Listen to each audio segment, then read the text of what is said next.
Hey Ratbags, it's Jade. Got a tips guide today on ATOMFALL. This survival action adventure game is nearly here for everyone and I've been really enjoying it. I've sunk a good amount of hours in it so far, so of course it's time to impart my wisdom so you can relax with a cup of Rosie Lee and some crumpets and hopefully not get mauled to death by ghouls. Let's go. I won't dwell too much on the beginning starter settings, but there definitely are a lot to tailor to whatever choice you want. And as it says, you will be able to go ahead and change these during gameplay without any kind of penalty. I'm pretty sure there's nothing that says you won't get achievements or trophies or anything like that if you adjust any of the difficulties. Although there may be a few trophies that you can't get unless you have played it on maybe the toughest settings. So this is all relatively simple to understand. I'm not going to teach you the absolute basics of something you're already going to learn. What I will say though is I played on default mode and it's definitely the best way to play in my opinion. Anything below this I think will just simply be a little bit too easy.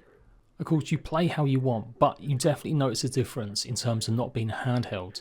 You won't be given points of interest just plonk down on your map until you've discovered enough leads and spoken to enough people. And even then, there's nothing directly telling you go here next. You still have to use your compass a lot of the time to go ahead and mark places on the map. The game truly is free flowing. You can go in almost any direction and basically play the game. Yes, you'll have a tougher time going into certain dungeons or some of the bunkers, but it's absolutely doable. And this is something I really love about the game. The game does require quite a lot of backtracking though as well across the 4 unique different zones. So really do try and take advantage of routes that you've taken before that are seemingly easier or don't have as many patrols. Enemy placement is kind of randomised. You'll always find enemies in certain spots like campsites and stuff, but the patrols that actually go around, they can just be going pretty much anywhere. So one playthrough will never be the same and you can't always rely on a patrol coming past your secret stealth spot to take them out. So this can make the game a bit more unpredictable and sometimes it's honestly better off running than actually staying put and fighting. But when you do fight, use your kick. It's one of the most effective things, especially when you've got more than one person. Absolutely does them a good amount of stun damage and then you can wade in with your actual melee hits or your weapon. Loot is generally randomised as well. There'll be certain spots that will have more unique weapons and they'll be fixed, but otherwise when you go and loot a body it does seem to be different pretty much every time I've loaded it up. And get real good at scanning everything. Again, not everything is super highlighted, so it really is a case of looking in every nook and cranny in caves and places that are maybe a bit dark to make sure you're not missing any clues, keys, or most importantly maybe bullets. Stealth and being a bit sneaky is definitely something you need to utilise, especially take out at least one of the enemies that you'll come across, as they'll often be patrolling in groups of 2, 3, maybe even 5 sometimes. And make sure you use the actual takedown prompt rather than just hitting an enemy from behind, as they can actually get back up. On default mode, enemies can see quite a far distance away. Obviously you can tell that it's white, the cone of vision on them, alerting that they're nearly looking into what you're doing, and then it goes yellow and then red of course, and then they'll be actively searching and hunting you down. The AI isn't super smart. I would say it can be a bit erratic how they move around, especially when you're shooting at them. But otherwise, when they're searching for you, they are annoyingly good at finding the spots that you would be hiding. In the early stages, you'll get a good selection of melee weapons, everything from truncheons to cricket bats and boards with nails and more. Personally, I always go for something that's going to be fast moving and it'll tell you how fast it swings, as that gives you an opportunity to hit and stun a few enemies and hopefully then get more hits in, even if it takes a few more swings. There's no durability on any of your weapons as well, so you don't have to worry about repairing them, which is kind of something I wish they would introduce, surprisingly or not. It makes the actual survival mechanics maybe a bit more deeper. Then again, it does get really frustrating. Bombs and especially Molotovs are your friend. They are going to require a lot of alcohol and cloth, and that's some of the stuff that you also need to go ahead and make your bandages. It's always a toss up between either making more or going ahead and saving some for your bandages, but for sure, Molotovs I found were just super useful. To save on them crafting costs, you can get a skill later on that will allow you to disarm tripwires, and then you'll often find nearby an explosive, usually a Molotov or a grenade, and certainly something that's going to help you.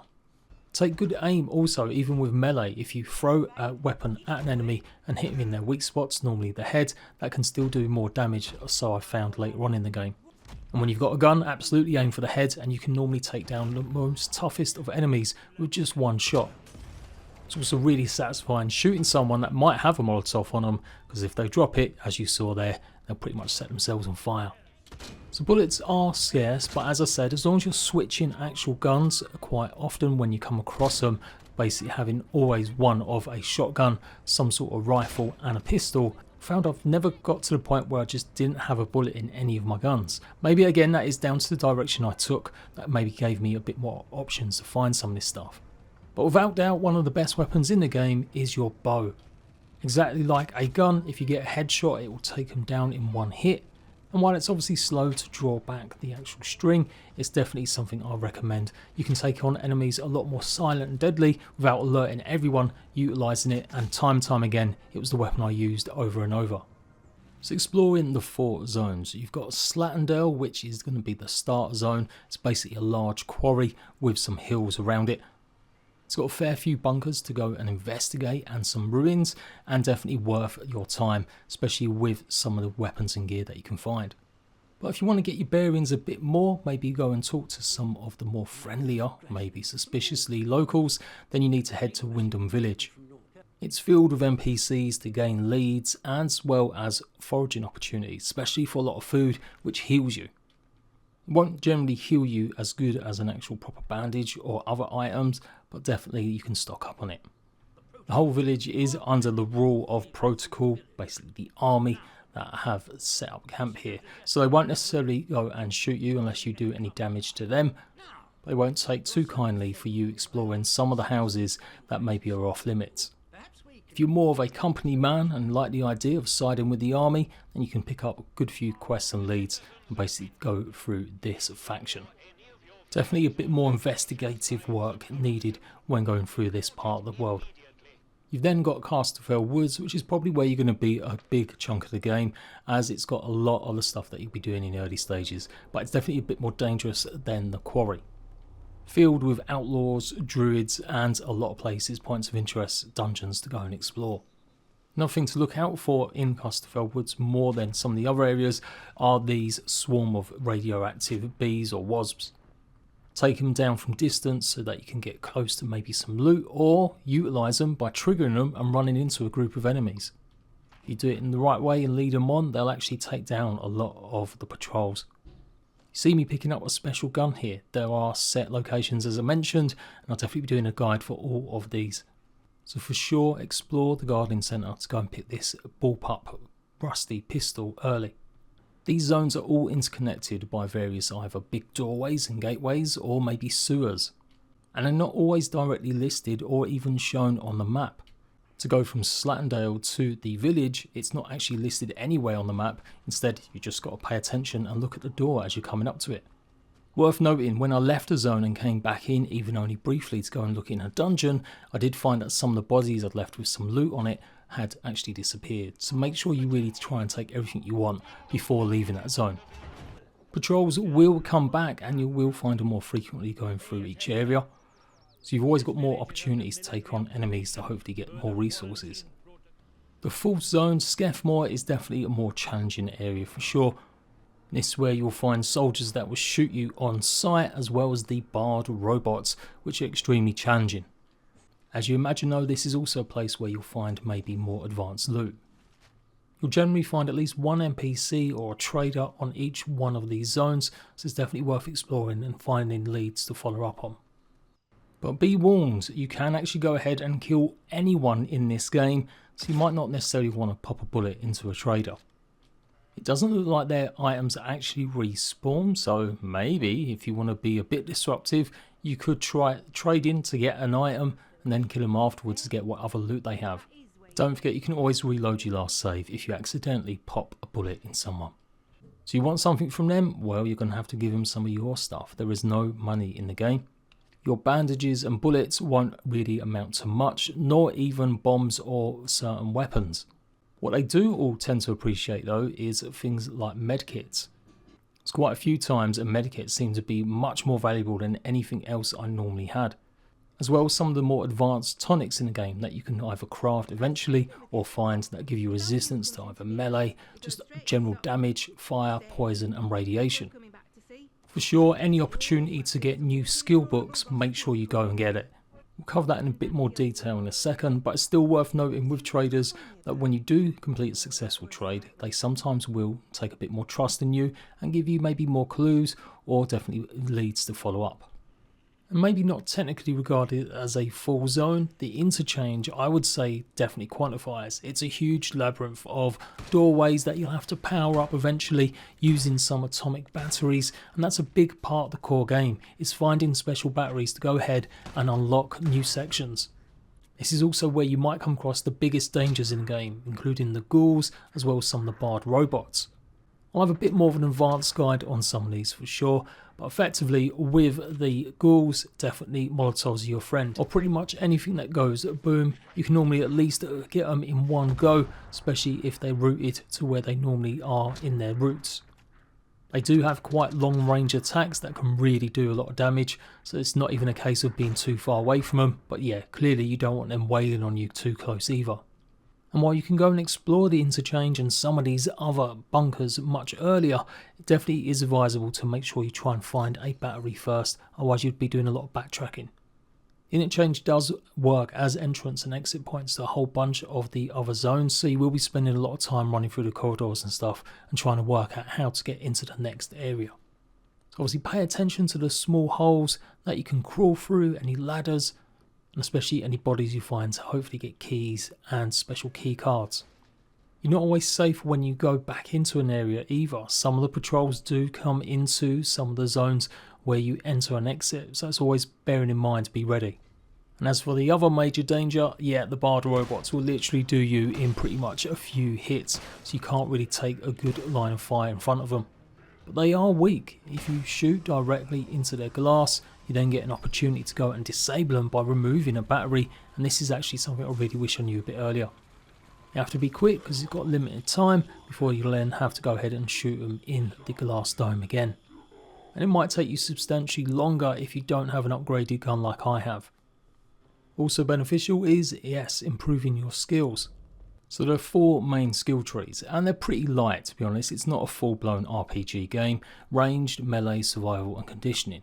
To get the second level of these, that's why you need the training manuals to learn. So this one's given me some stealth abilities that I've just picked up in melee. And each one's got an individual cost of pretty much stim juice, brain juice, whatever you want to call it. You'll find these scattered all around the game.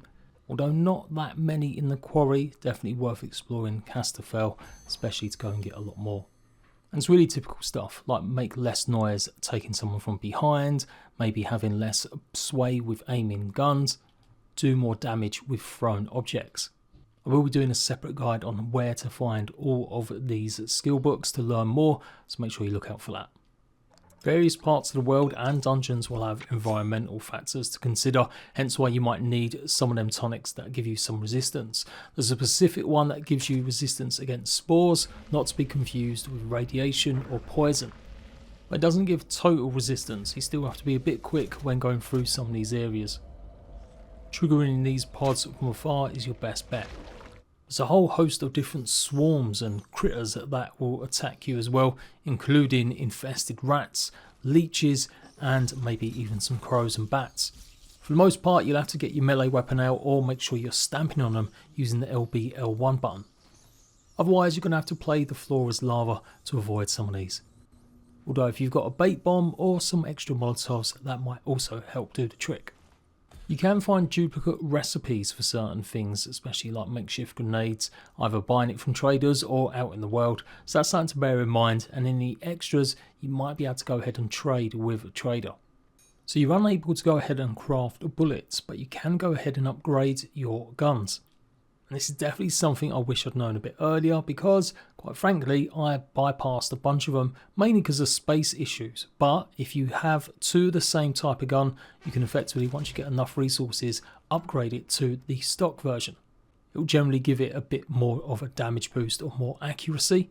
But you'll then need another 2 of that same stock level to go ahead and upgrade to pristine.